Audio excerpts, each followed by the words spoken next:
1 week after the attacks, one thing is clear. The Sri Lankan government made serious lapses. The Sri Lankan agencies made serious lapses. This is something that could have been avoided, at least in part, if not completely. But the response from this country has come in two parts. One is the response of the people and the security agencies, and the second is the response of the government.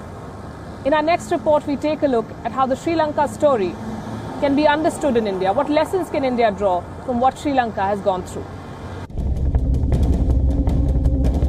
These pictures are from the 27th of April. The police carrying out a raid in eastern Sri Lanka. This home was suspected to be a terror safe house. After an intense gun battle and a fiery explosion, the police managed to rescue a young girl and a woman.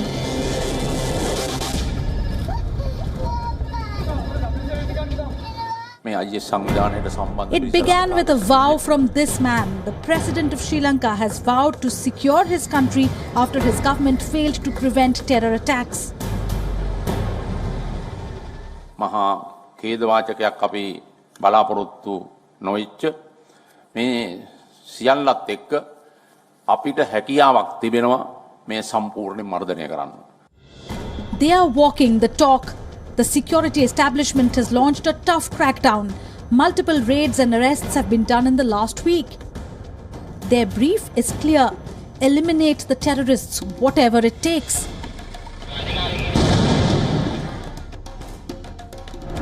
After the deadly lapse that led to the blasts, the agencies have acted with clinical precision. A national emergency was declared, nighttime curfew was clamped across the island. Social media platforms like WhatsApp were blocked. Churches were shut. Muslims were told to not go to mosques for Friday prayers. Burqa and face veils were banned.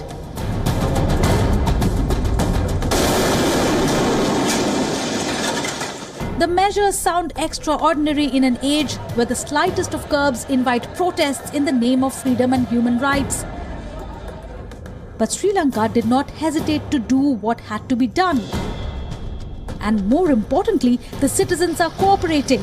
There is no hue and cry over Islamophobia and breach of religious rights, neither in the press nor in the public.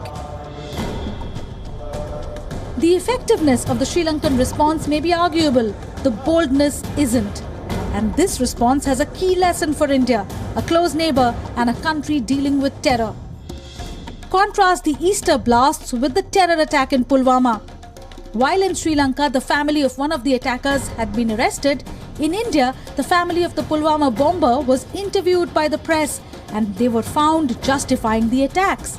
Grilling them for the crime of the perpetrator was out of question.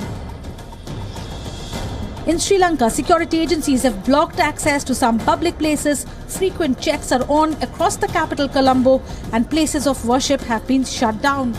But in India, when the government blocked the Srinagar-Jammu National Highway for security reasons, there was political protest. Sri Lanka has banned covering of faces. Heads of Muslim groups have backed the government's decision in the interest of national security. In India, such a move is unimaginable. It will be branded as anti-minority, a gross violation of religious freedom. From 26/11 to Pulwama, India's tryst with terror attacks has been bloody.